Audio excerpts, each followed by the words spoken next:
Non stop coverage budget पर। और आज जब बजट पढ़ रही थी Nirmala Sitharaman, income tax slab का इंतजार अगर आप भी कर रहे थे तो शायद आप भी हुए होंगे मायूस। जी हां, बजट 2021 आया, क्या लाया? तो सबसे ज्यादा विनिवेश पर जोर लाया। दूसरी तरफ पेट्रोल डीजल की कीमतों पर जिस सेस की बात, हम कृषि सेस की बात कर रहे हैं, वो खबर हम लगातार आपको दिखा रहे हैं। लेकिन आत्मनिर्भर भारत पर क्या जोर होगा अगर मोबाइल और इसी के साथ विदेशी मोबाइल, विदेशी चार्जर, विदेशी कपड़ों पर टैक्स ड्यूटी, माफ कीजिएगा, ड्यूटी को बढ़ाया जाता है, उनकी कीमतों में इजाफा होगा, तो क्या इससे आत्मनिर्भर भारत को बल मिलेगा? बड़ी खबर यह कि पेट्रोल डीजल पर कृषि सेस लगाया गया। हालांकि इसका असर कीमत पर सीधे सीधे तौर पर नहीं होगा। ग्राहकों को पेट्रोल डीजल उसी कीमत में मिलेगा। पेट्रोल पर 2.5 रुपए, डीजल पर 4 रुपए सेस लगाया गया। लेकिन इनकम टैक्स स्लैब पर बजट में कोई ऐलान नहीं है। इनकम टैक्स स्लैब पिछले बार की तरह जस के तस रहेंगे। हालांकि 75 साल से ज्यादा उम्र के लोगों को, बुजुर्गों को बड़ी राहत इनकम टैक्स में दी गई है। उन्हें अगर वो पेंशन के अलावा कोई और स्रोत से कमाई नहीं करते हैं तो टैक्स नहीं भरना होगा और आईटीआर फाइल नहीं करना होगा। अगर उनकी कमाई केवल पेंशन से है तो 75 से ज्यादा की उम्र के बुजुर्गों के लिए यह बड़ी राहत हो सकती है। सुनवाते हैं वित्त मंत्री ने क्या कहा इस बारे में। I begin my direct tax proposals by offering my pranam to our senior citizens. Many of them, despite having foregone several basic necessities of their own, have strived to build our nation. Now in the 75th year of independence of our country, when we continue our endeavor with renewed vigor, we shall reduce compliance burden on our senior citizens who are 75 years of age and above. For senior citizens who only have pension and interest income, I propose exemption from filing their income tax return. वरिष्ठ नागरिकों को लेकर जो ऐलान था उसके साथ आपने देखा उन्होंने प्रणाम करते हुए उसे आगे ले गई। लेकिन सेंसेक्स में, निफ्टी में उछाल है, सेंसेक्स में जबरदस्त उछाल है। उस सेंटिमेंट को भी समझने की कोशिश करेंगे। बहुत बड़ा पैनल हमारे साथ है, लेकिन हमारे सहयोगी अब इस मॉल के कोने कोने में पहुंच गए हैं। आइए आपको सीधे लिए चलते हैं। हमारी सहयोगी नेहा बाथम इस वक्त हमारे साथ जुड़ रही हैं और वो ऐसी जगह पर मौजूद है जहां पर एफएमसीजी यानी फास्ट मूविंग कंज्यूमर गुड्स वाले सेक्टर में। नेहा, क्या कुछ महंगा होगा, क्या सस्ता, बताइए दर्शकों को। वो समझना चाह रहे हैं इनकम टैक्स स्लैब का तो आज जिक्र ही नहीं हुआ बजट में। बिल्कुल अंजना, कुछ ऐसे क्षेत्र थे जिन पर सबकी निगाहें टिकी हुई थी और ऐसे में जब इनकम टैक्स स्लैब का जिक्र नहीं हुआ, जाहिर तौर पर मायूसी तो हुई। लेकिन हम इस वक्त मौजूद हैं बिग बाजार में, यानी कि वो हिस्सा इस मॉल का जहां पर सबसे बड़ी संख्या, सबसे बड़ी तादाद में लोग पहुंचते हैं और ये वही हिस्सा है जहां पर लोगों की आमदनी का सबसे ज्यादा खर्च भी होता है। यही वो जगह है जहां पर सबसे ज्यादा असर आपकी जेब पर पड़ता है। बिजौन मिश्रा जी हमारे साथ मौजूद हैं, कंज्यूमर मामलों के जानकार है। इन्हीं से जान लेते हैं कि आज का जब बजट का ऐलान हुआ बिजौन जी, तब सबकी नजर कृषि क्षेत्र पर थी। किसानों की आय दोगुनी की जाएगी, ये बात हर बार के बजट में लगभग की जाती है। लेकिन इस बीच माहौल कृषि कानून को भी लेकर है, क्योंकि उसमें एक न्यूनतम समर्थन मूल्य की बात की जा रही है। यह न्यूनतम समर्थन मूल्य यानी कि एमएसपी, जिसकी गारंटी की बात कही गई है, इसमें बिचौलियों को पूरी तरह से नकार दिया जाएगा, मिडिलमैन को एलिमिनेट किया जाएगा। ऐसे में जिस जगह पर हम खड़े हैं, जहां पर आटा, दाल, चावल, चीनी सब कुछ मौजूद है, इनकी कीमतों पर क्या और कितना असर पड़ेगा? तो ये तो देखने की बात है। लेकिन नेहा जी, हम ये कहना चाहेंगे कि आप देखिए कि एमआरपी जो दिखाया जा रहा है, बिल्कुल एमआरपी में देखिए कितनी छूट है। तो हम लोग ऑलवेज, उपभोक्ता ऑलवेज ये कीमत देना चाहते हैं यदि हमारे किसान भाइयों को मिले उस पैसे। लेकिन किसान भाइयों को वो पैसा नहीं मिल रहा है और हम लोगों को देना पड़ रहा है कंज्यूमर को, तो ये तो सही नहीं है। तो इसलिए हम लोग ऑलवेज ये चाहेंगे कि जितने छूट दिया गया इस बजट में, जिस ढंग का इंसेंटिव दिया जा रहा है किसान भाइयों के लिए, वो इंसेंटिव उन तक पहुंचना चाहिए। जमीनी तौर पर क्या देखते हैं आप, कोई बदलाव देखते हैं? ये एमआरपी जो अभी 96 रुपए में मलका मसूर दाल मिल रही है, मूंग दाल का प्राइस 110 रुपए किलो है, कम होगा सर? तो हम तो यही उम्मीद करते हैं कि ऐसा कम क्यों किया जा रहा है, क्यों नहीं उस एमआरपी में ही बेचा जाए जिस एमआरपी में बिक रहा है। तो अब हम क्यों नहीं उस ढंग के मतलब पॉलिसी लाएं, कानून लाएं, जिससे हमारे किसान भाइयों को उस ढंग का कीमत मिले अपने उपज को लेकर, कि जो हम पेमेंट कर रहे हैं और जो मिडिलमैन जो खा रहे हैं उसको हमको बंद करना चाहिए, जितने कम से कम में रैशनलाइज करना चाहिए। जो मिडिल मैन के जो मार्जिन हैं उसको हमको रैशनलाइज करना तो जो चाहिए। दो बड़े टेकअवेज आज के बजट से आप बताना चाहेंगे कि कृषि सेक्टर में किस तरीके से सुधार, किस तरीके से एक रोशनी की किरण जिसे कहते हैं, एक उम्मीद भरी नजर से हम देख सकते क्योंकि हैं? हम ये उम्मीद रख रहे हैं कि इस बजट से अब ये ऐसा होगा कि डायरेक्ट किसान उन लोगों से संपर्क करेंगे जो एक्चुअली प्रोसेस करके इस मार्केट में ला रहे हैं। ये सेक्शन आप देख रहे हैं, यहाँ पर दालें रखी हुई हैं। पीछे के सेक्शन में अगर आप जाएंगे तो यहाँ पर एडिबल ऑयल है और तमाम वो चीजें जो आप रोजमर्रा में इस्तेमाल करते हैं। लेकिन सर, एक बहुत महत्वपूर्ण बात, कंज्यूमरिज्म बढ़ाने की बात की जा रही है, यानी कि उपभोक्ता और ज्यादा खर्च करे। खर्च तो तभी करेगा ना जब जेब में पैसे आएंगे। इस तरीके का तो कोई केवल जेब में पैसे नहीं, कम से कम कीमत में अच्छा वैल्यू मिले उनको, ताकि वो खरीद पाए कम से कम पैसे में। जब कम पैसे में वो खरीद पाएंगे तो वो उनका कंजम्पशन भी बढ़ेगा। आपको लगता है कि खपत बढ़ेगी? हम तो उम्मीद करते हैं लेकिन कि इस बजट से ये होगा, क्योंकि काफी एनकरेजिंग स्टेप्स ले रहे हैं सरकार पॉलिसी को लेकर। और उन्होंने जो कानून ला रहे हैं जिसमें विरोध हो रहा है उसमें स्पष्टीकरण लाकर वो मिनिमम गारंटी प्राइस, न्यूनतम समर्थन मूल्य, ये जिस मिलना पर चाहिए, फोकस है, जिसमें किसानों को उस ढंग का प्राइसिंग मिलना चाहिए। पैदावार कम हो चाहे पैदावार ज्यादा हो, वो न्यूनतम मूल्य किसानों को हासिल हो और उसे ट्रांसलेट किया जाए एमआरपी में इधर यहीं पर। यानी कि अगर आप पूरे इस डिस्कशन का एक लब्बो लुआब अगर मैं आपको कहूं तो वो ये होगा कि हम अपनी जेब से जो पैसे खर्च करते हैं, दरअसल उसकी अभी तक कोई गारंटी नहीं है। हर 10 दिन में, हर 15 दिन में या फिर 1 महीने में ये प्राइसेस का उतार चढ़ाव हम देखते हैं। चाहे पैदावार उस साल तिलहन की दलहन की कम हो ज्यादा हो, कई बार किसानों को उनका मूल्य ही नहीं मिल पाता है जितने पैदावार हुई है, जितने में मिनिमम सपोर्ट प्राइस जिसे हम कहते हैं। आलू की पैदावार अगर किसी साल ज्यादा हो गई तो आलू का दाम कम हो जाते हैं, अगर दाल की पैदावार ज्यादा हो गई तो दाल के दाम कम हो जाते हैं। ऐसे में किसानों को बहुत ज्यादा राहत और बहुत रिस्क लेना पड़ता है। इसी वो रिस्क को घटाना चाहिए किसानों का।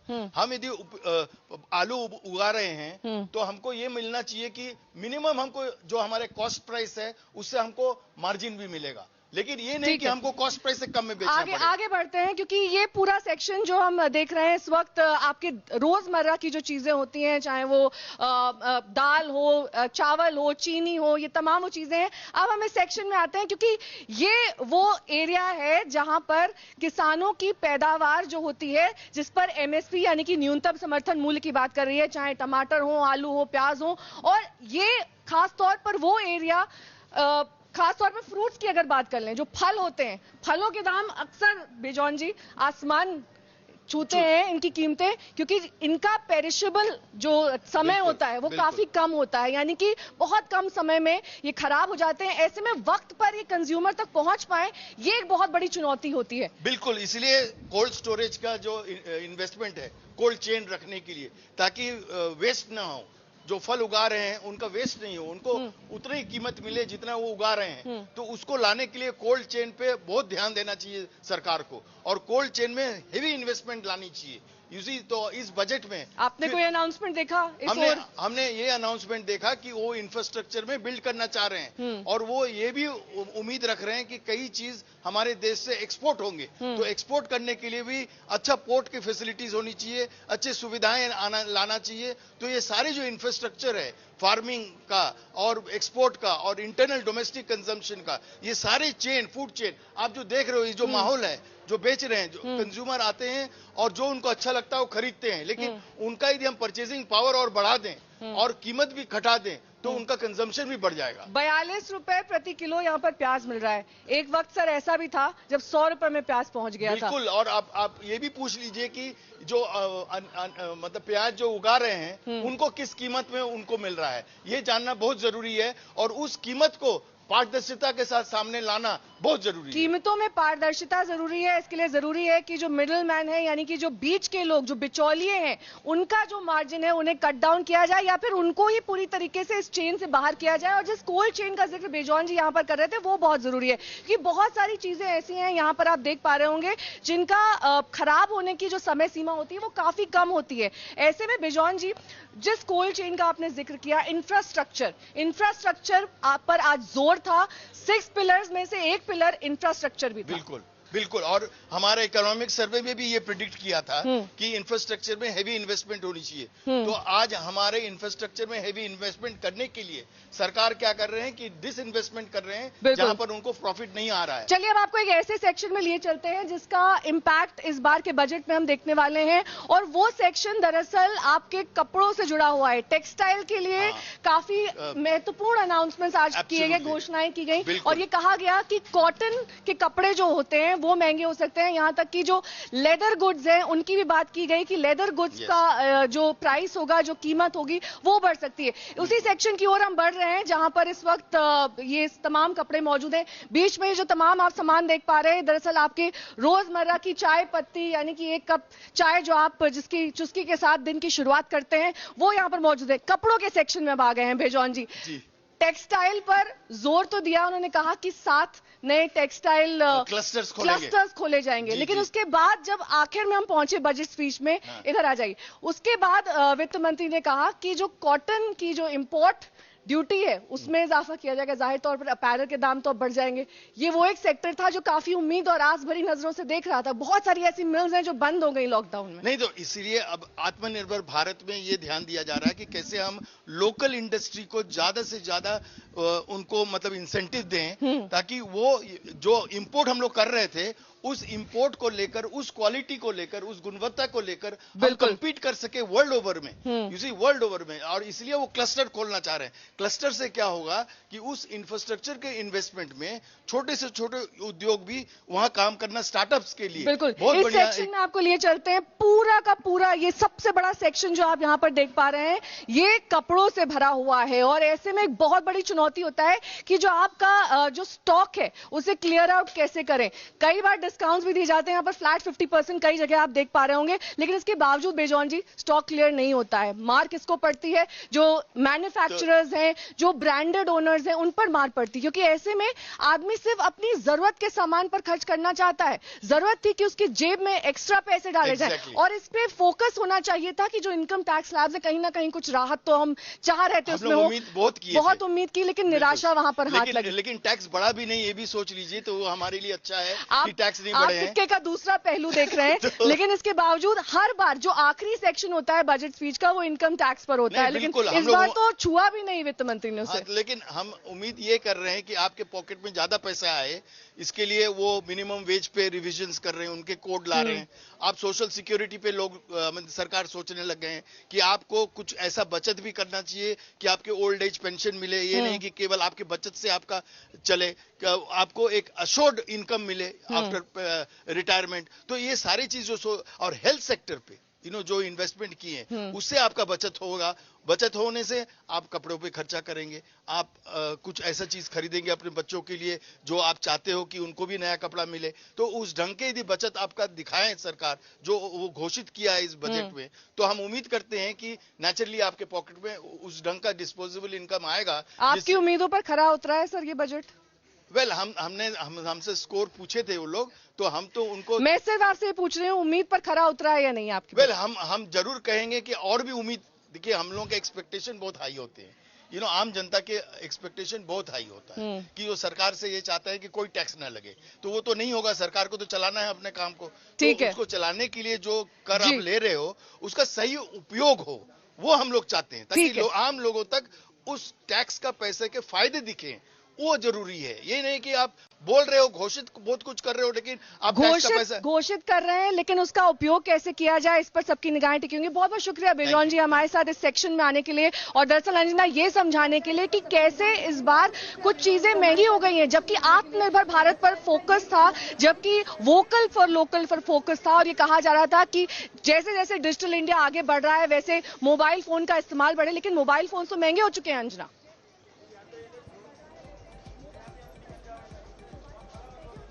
बिल्कुल, एक कहावत है नेहा कि उम्मीद पर दुनिया कायम है, लेकिन अब सब एक्सपर्ट्स की बात सुनकर लग रहा है कि उम्मीद पर ये बजट कायम है, और हम इस मॉल के हिस्से में पहुंच गए हैं। जी हाँ, हर कोने में हम आपको लिए चलेंगे।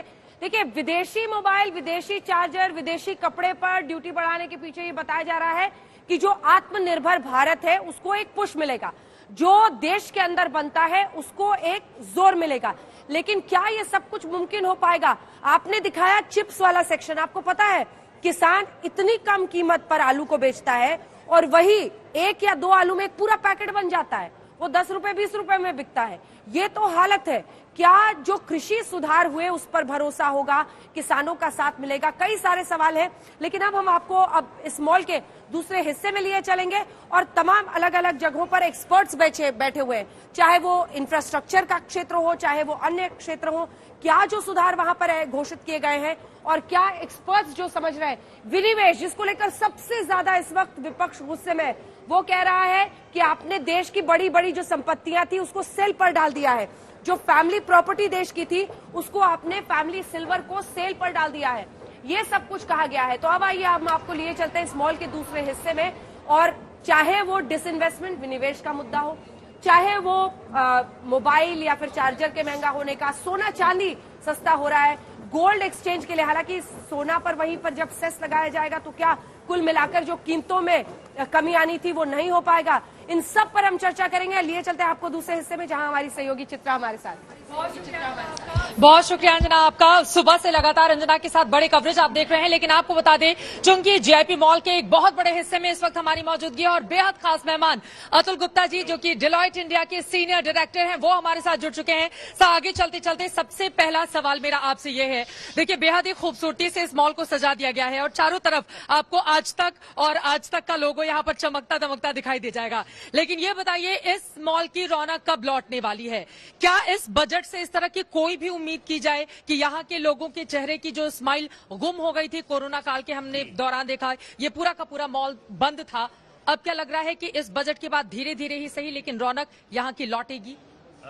चित्रा जी, ये रौनक बहुत जल्दी ही लौटेगी और निर्मला जी ने इस बजट में कोई पॉपुलिस्ट मेजर नहीं लिया है। उन्होंने बहुत ठोस मेजर्स लिए हैं, बहुत सारा इंफ्रास्ट्रक्चर पे स्पेंड किया और सबसे ज्यादा जरूरी जो आपने पूछा कि इस बजट में क्या लोग वापस आएंगे, थोड़ा सा तो देखिएगा कि 35,000 करोड़ उन्होंने दिए हैं कोरोना के लिए ताकि एक एक भारतीय बिल्कुल को लग जाए और ये फ्री में लगेगा। बिल्कुल। तो ये देखिए इसी से इस मॉल की रौनक तो आने वाली है। हाँ, मतलब ये 35,000 करोड़ का जो कोरोना के लिए खासतौर से दिया गया बजट है, वो जब वैक्सीन लगेगी आम लोगों को तो फिर वो जिंदगी पटरी पर लौटेगी जो बीते 1 सालों के दौरान बिल्कुल सही कह रहे हैं आप। बिल्कुल यही नहीं, उन्होंने और हेल्थ केयर के लिए हाँ। 140 गुना जो बजट आउटले है वो बढ़ाया है। अच्छा, और औरतों के लिए उन्होंने खास चीज की है इस बजट में जो कि लोगों को पता नहीं चल रही है। हम एक एक सेक्टर का जिक्र करेंगे, लेकिन यहाँ पर देखिए इस मॉल में जब हम आते थे काफी ज्यादा भीड़ भाड़ यहाँ पर हुआ करती थी, अब 1-2 परिवार ही आपको दिखाई दे जाएंगे।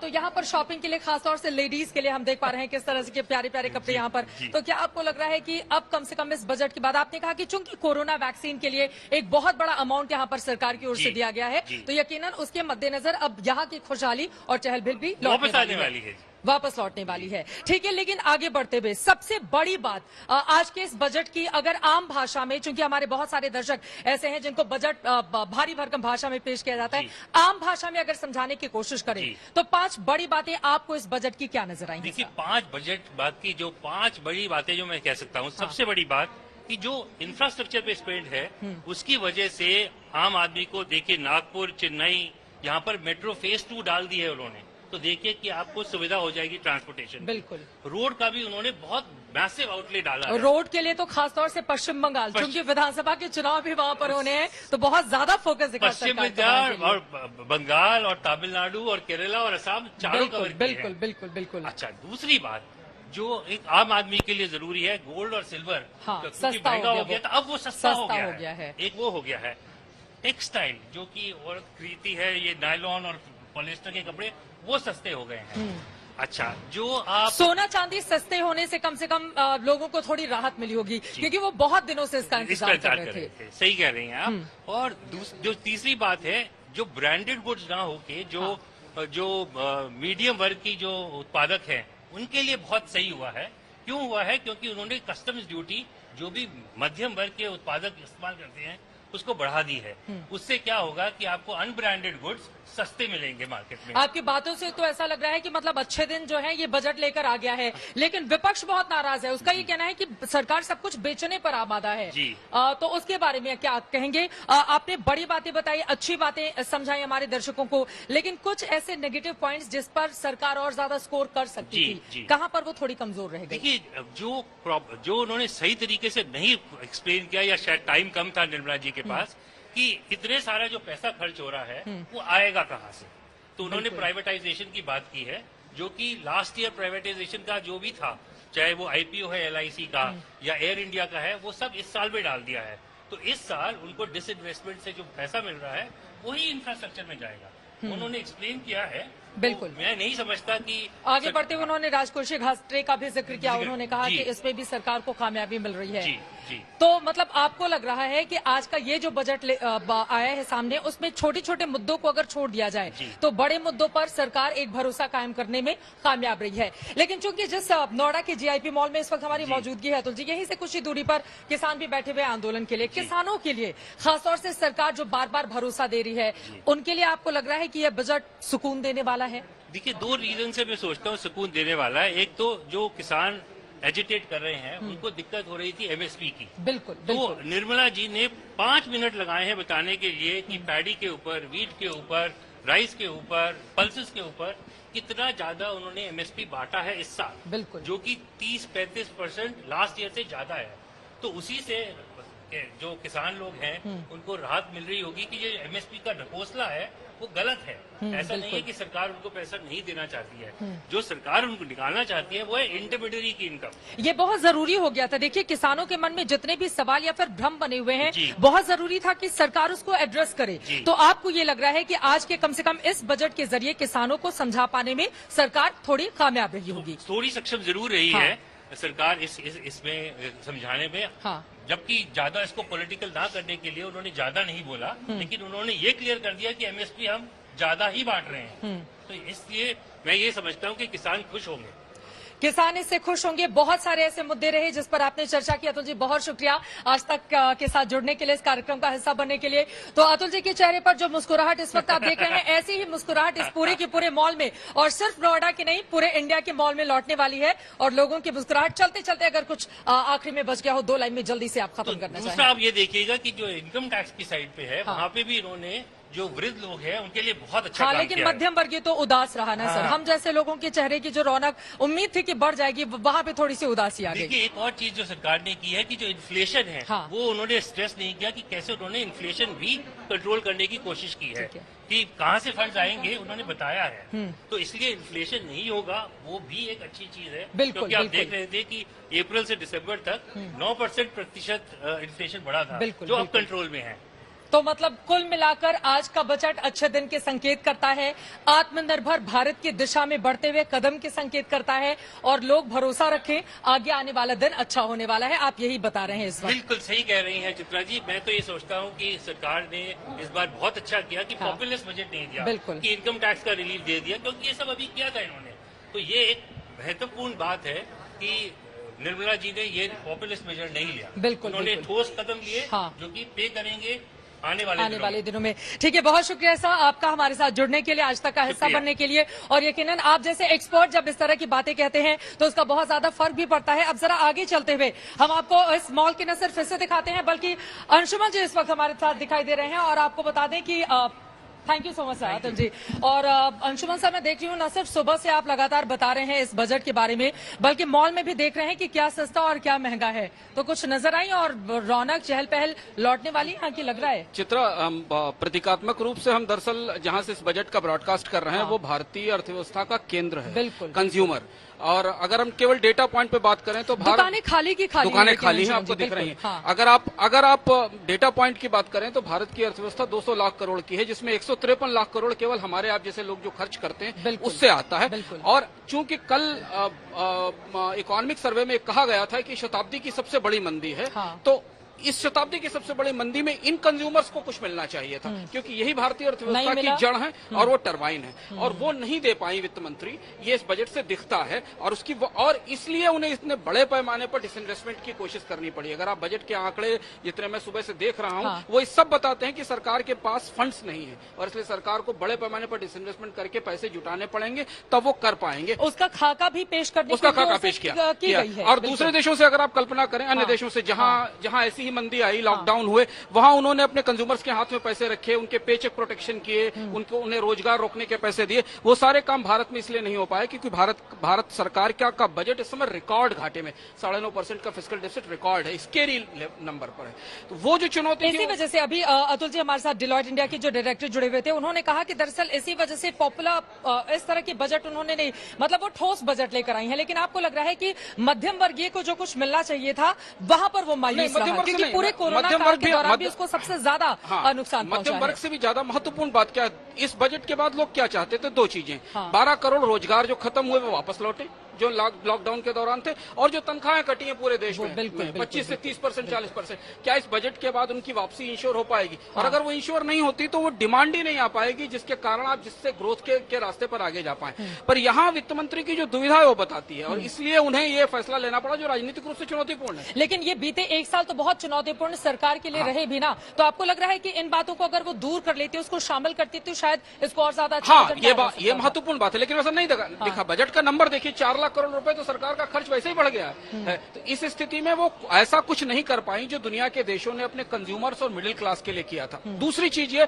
कि वैसे भी कच्चे तेल की कीमतें नीचे होने के बाद पेट्रोल डीजल की कीमत बढ़ रही है। सेस आए हैं जो अलग अलग जगह लगेंगे, जिससे सोने चांदी की कीमत घटने की बात है, लेकिन उसके ऊपर सेस लगा दिया गया, तो जो बढ़ा है वो बराबर, जो कम हुआ वो बराबर हो जाएगा। मतलब क्या एक जेब से पैसे डाल के दूसरे जेब से निकालने की कोशिश है। जहाँ खड़े हुए यहाँ कंज्यूमर्स के लिए चुनौती आएगी। अक्टूबर में सरकार कस्टम ड्यूटी की नई पॉलिसी लाने वाली है, और जो संकेत है कि भारत में बहुत सारी चीजों पर इंपोर्ट ड्यूटी बढ़ाई जाएगी आत्मनिर्भर भारत के नजरिए से। उसका असर हमें 2-3 महीने 4 महीने बाद जब नई कस्टम ड्यूटी पॉलिसी आएगी तो शायद महंगाई पर आपने बहुत सारी बातें बताई, इसके पहले मैं शुक्रिया अदा करूं, लेकिन कहा यह भी जा रहा है ना, सरकार के सामने चुनौतियां भी तो बहुत बड़ी थी, क्योंकि हम सब ने देखा है कि बीते 1 सालों में कोरोना काल के दौरान न सिर्फ गरीबों को पूरी तरह से अन्न राशन पहुंचाना, इसके अलावा उससे निपटने की चुनौती, 35,000 करोड़ कोरोना की वैक्सीन के लिए भी यहाँ पर सरकार की ओर से दिया गया है। हेल्थ सेक्टर में भी पैसा इन्वेस्ट किया जा रहा है, न्यूट्रिशन के लिए पैसा उसमें डाला जा रहा है। तो क्या ये चीजें आपको सही नजर नहीं आती हैं? स्वाभाविक सी बात है कि सरकार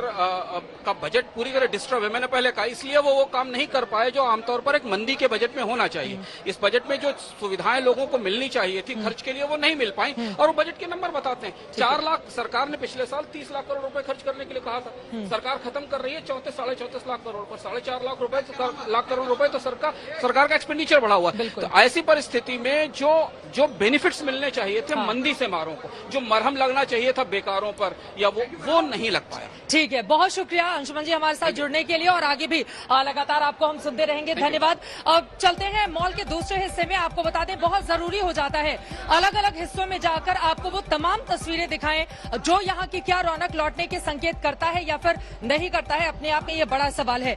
जरा पीछे की तरफ चलते हैं। और यकीनन एक बड़ी चुनौती सरकार के सामने थी, जिसको निर्मला सीतारमण वित्त मंत्री ने हैंडल करने की कोशिश जरूर की है। लेकिन जिस जगह पर हमारी मौजूदगी है, इस जगह को लेकर सबसे बड़ा सवाल है, क्योंकि जो मध्यम वर्गीय है एक बड़ी तादाद में यहाँ पर आता है खरीदारी करने के लिए। हर तरह की चीजें यहाँ पर मिलती हैं। लेकिन जैसा कि आप सुन रहे थे, इंडिया टुडे हिंदी के हमारे जो संपादक हैं अंशुमन तिवारी, उनका ये कहना है कि जिस तरह मध्यम वर्गीय परिवारों के लिए बजट होना चाहिए था, वैसा वो नहीं हो पाया है। लेकिन अब मॉल के अगले हिस्से में आ चुके हैं। कुछ लोग खुश हैं, कुछ लोग नाखुश हैं। बजट को लेकर मिली जुली प्रतिक्रिया यहाँ पर देखने को मिल रही है। लेकिन सईद अंसारी इस वक्त हमारे साथ आ चुके हैं और उनके साथ गेस्ट भी मौजूद हैं। सईद जी, आपको कैसा लगा बजट, और अब आगे की हम जरूर बताएंगे बजट कैसा लगा। समीर जी हमारे साथ हैं, लेकिन वित्त मंत्री निर्मला सीतारमण को जल्दी से सुन लेते हैं हम।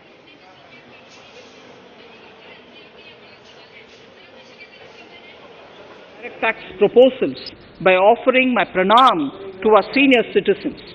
Many of them, despite having foregone several basic necessities of their own, have strived to build our nation. Now in the 75th year of independence of our country, when we continue our endeavor with renewed vigor, we shall reduce compliance burden on our senior citizens who are 75 years of age and above. For senior citizens who only have pension and interest income, I propose exemption from filing their income tax return.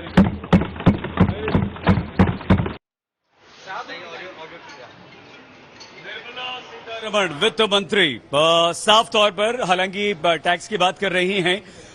Tax slab में मौजूदा जो tax slab है उसमें तो कोई बदलाव नहीं किया गया है कहीं भी, लेकिन जो 75 साल से ज्यादा उम्र के बुजुर्ग हैं उन्हें राहत मिली है। और कहां टैक्स लगा है? क्या इंडस्ट्री में टैक्स लगा है? हाउसिंग सेक्टर यानी कि अफोर्डेबल हाउसेस, अगर आप घर खरीदते हैं, फ्लैट खरीदते हैं, तो क्या वहां पर आपको टैक्स देना होगा? इन तमाम मुद्दों पर बात करने के लिए हमारे साथ समीर जी हैं, समीर गोगिया जी हैं, जो कि टैक्स एक्सपर्ट भी हैं और डेलॉयट इंडिया के आप डायरेक्टर भी हैं। बहुत धन्यवाद समीर जी। सबसे पहले आपकी दृष्टि में ये जो बजट है वो कैसा रहा? ये अच्छा बजट है। देखा जाए तो आम आदमी के लिए गवर्नमेंट ने बहुत कुछ इंफ्रास्ट्रक्चर, हेल्थ सेक्टर सब में पैसा डाला है। जहां तक टैक्स की बात है, वहां पर टैक्स में उन्होंने किसी भी स्लैब में ज्यादा छेड़खानी कुछ नहीं करी। उन्होंने हमारे बुजुर्गों को, जैसे आपने बोला, राहत दी है। उन्होंने पेंशन और इंटरेस्ट इनकम वालों को बोला है कि एक बहुत बड़ा कंफ्यूजन है बुजुर्गों के लिए। जो पेंशन है उस पर जो इंटरेस्ट मिल रहा है उस पर भी टैक्स नहीं देना है और टैक्स रिटर्न फाइल भी नहीं करना है, राइट? नहीं, टैक्स तो कटेगा लेकिन रिटर्न फाइल नहीं करनी। जो बैंक है उसको अथॉरिटी दी है कि जो भी इंटरेस्ट है, जो भी अगर टैक्स स्लैब से ज्यादा आता है उस पर टैक्स कटेगा, लेकिन उनको रिटर्न फाइलिंग नहीं समझाइए आप, मैंने जल्दी समझाइए।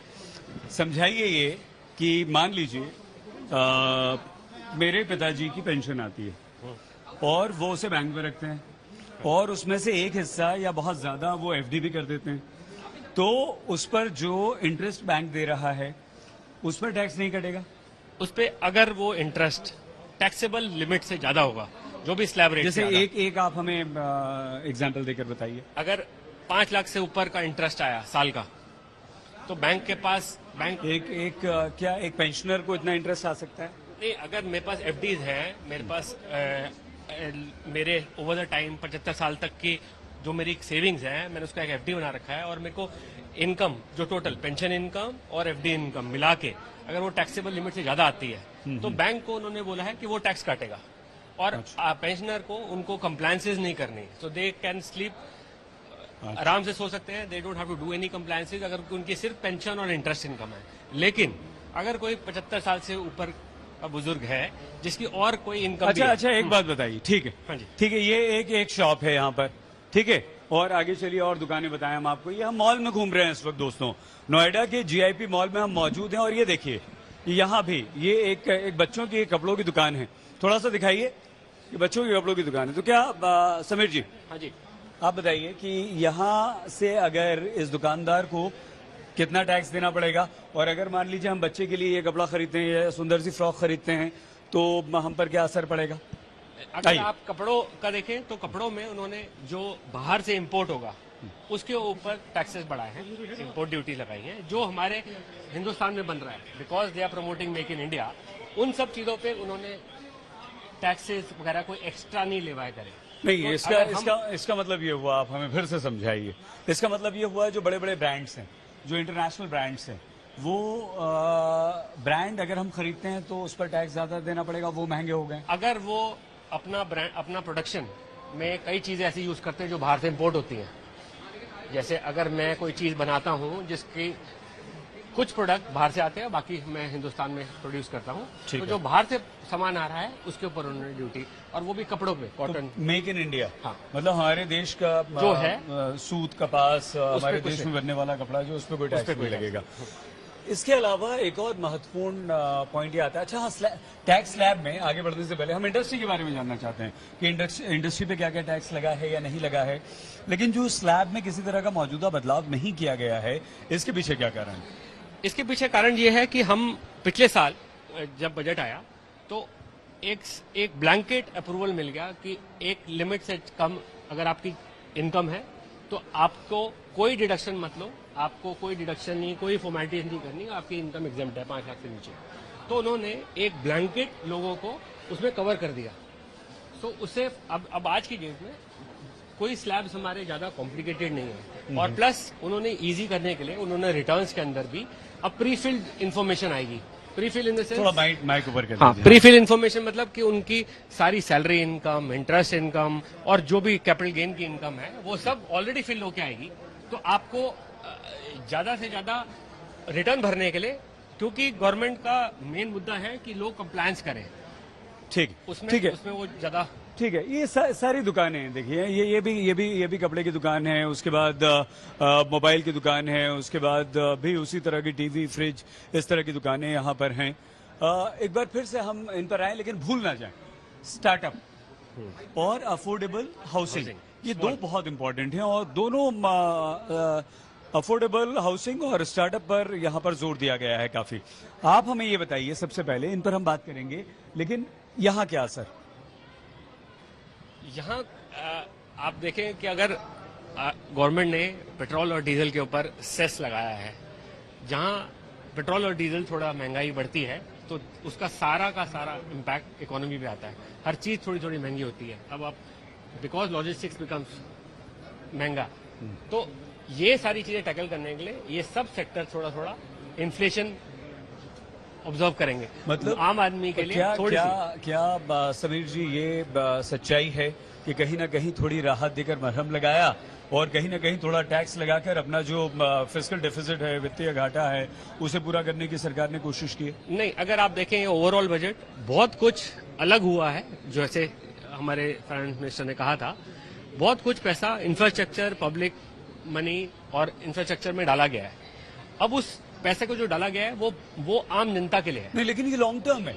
मान लीजिए इंफ्रास्ट्रक्चर डेवलपमेंट की आप बात करते हैं, सड़कें बन रही हैं, इंडस्ट्रीज आ रही हैं, और कुछ इंफ्रास्ट्रक्चर डेवलपमेंट हो रहा है, तो उसका मतलब साफ तौर पर, सीधे तौर पर यह हुआ कि 5 साल 10 साल में इंडस्ट्री खड़ी होगी, रोजगार मिलेगा, लेकिन फौरी राहत तुरंत हमें कोई फायदा उसका भी नहीं है। अभी तुरंत इमीडिएट नहीं मिलेगा, लेकिन अगर आप देखें ये कोविड का साल था, हमारे पूरी वर्ल्ड ओवर इकोनॉमी क्रश थी, सबको इम्पैक्ट हुआ था, उसको अभी थोड़ा सा ईज आउट करा है थ्रू गवर्नमेंट स्पेंडिंग, क्योंकि उनको बहुत सारी चीजों में, चाहे वो वैक्सीन हो, चाहे वो पब्लिक हेल्थ हो, उनको स्पेंड करना है।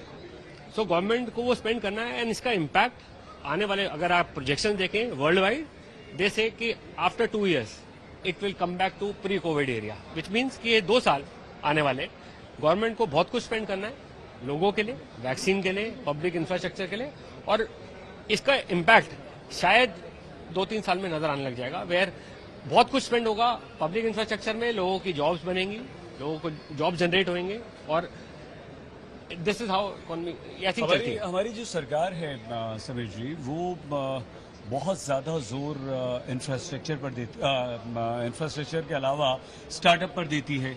आत्मनिर्भर भारत का लगातार ये कहा जाता है कि हम आत्मनिर्भर बने, आपदा में अवसर खोजें, प्रधानमंत्री नरेंद्र मोदी कहते हैं, और स्टार्टअप ने काफी हमारे देश में तरक्की, जो यूथ है वो नौकरी के पीछे भागने के बजाय अपना स्टार्टअप कारोबार शुरू किया, बिजनेस शुरू किया, खुद भी एस्टैब्लिश हो रहा है और नौकरियां भी दे रहा है। स्टार्टअप पर 1 साल तक कोई टैक्स नहीं, क्या मतलब हुआ? स्टार्टअप पे इनकम के ऊपर 1 साल पहले राहत थी, टैक्स नहीं था, वो 2021 में खत्म हो रहा था मार्च में। गवर्नमेंट ने उसको 1 साल और के लिए, उसको टैक्स हॉलीडे 1 साल और के लिए बढ़ाया है। प्लस उन्होंने जो कैपिटल गेन था, जो कि स्टार्टअप के निवेश जो प्रमोटर्स होते हैं उनको जो गेन होता है, उसके लिए भी 1 साल की और विंडो खोली है। तो जो 21 में खत्म हो रहा था उसको 22 तक के लिए एक्सटेंड करा है। तो स्टार्टअप को प्रमोट करा, बूस्ट करा, और जो जैसे आपने पहले टच अपॉन करा, नेशनल स्मॉल हाउसिंग, छोटे छोटे घर, ये बहुत अफोर्डेबल हाउसिंग, उसके लिए भी, हाँ उसके लिए भी, क्योंकि जो ये हाउसिंग सेक्टर बड़ा परेशान था। अगर आप देखें स्टैटिस्टिक, नोएडा गुड़गांव में जो सप्लाई है वो कई गुना है डिमांड से ज्यादा, इतना सारा स्टॉक पड़ा है। समीर जी, एक बात बताइए, कोरोना काल में बुरी तरह से अगर कोई सेक्टर प्रभावित हुआ तो वो रियल एस्टेट था, ठीक है? उसमें जल्दी से आप हमें बता दीजिए, क्योंकि हमें वित्त मंत्री ने बैंक रिफॉर्म और एफडीआई पर क्या कहा है वो सुनवाना है, तो जल्दी से इस सवाल का जवाब दे दीजिए। इसमें उन्होंने छोटे घरों के लिए और माइग्रेंट वर्कर्स के लिए एक रेंटल एक स्कीम लेके आए हैं, जो माइग्रेंट वर्कर हैं वो अफोर्ड कर सके रेंटल के लिए, उसके लिए एक बेनिफिट, और जो छोटे घर हैं उनके लिए अगर आप लोन लेते हैं तो 1.5 लाख रुपए तक का एक्स्ट्रा लोन इंसेंटिव दिया गया। समीर जी बहुत धन्यवाद आपका, और बहुत महत्वपूर्ण और बहुत अच्छी आम भाषा में आपने हमें यह समझाया सारे टैक्सेस जितने भी। बहुत धन्यवाद समीर जी। टैक्स एक्सपर्ट हमारे साथ थे, डेलॉइट के डायरेक्टर थे। लेकिन वित्त मंत्री निर्मला सीतारमण ने किस तरह से एफडीआई को लेकर और बैंक रिफॉर्म्स को लेकर इस बजट में बातें कही हैं, हम आगे बढ़ने से पहले जल्दी से आपको सुनवा देते हैं।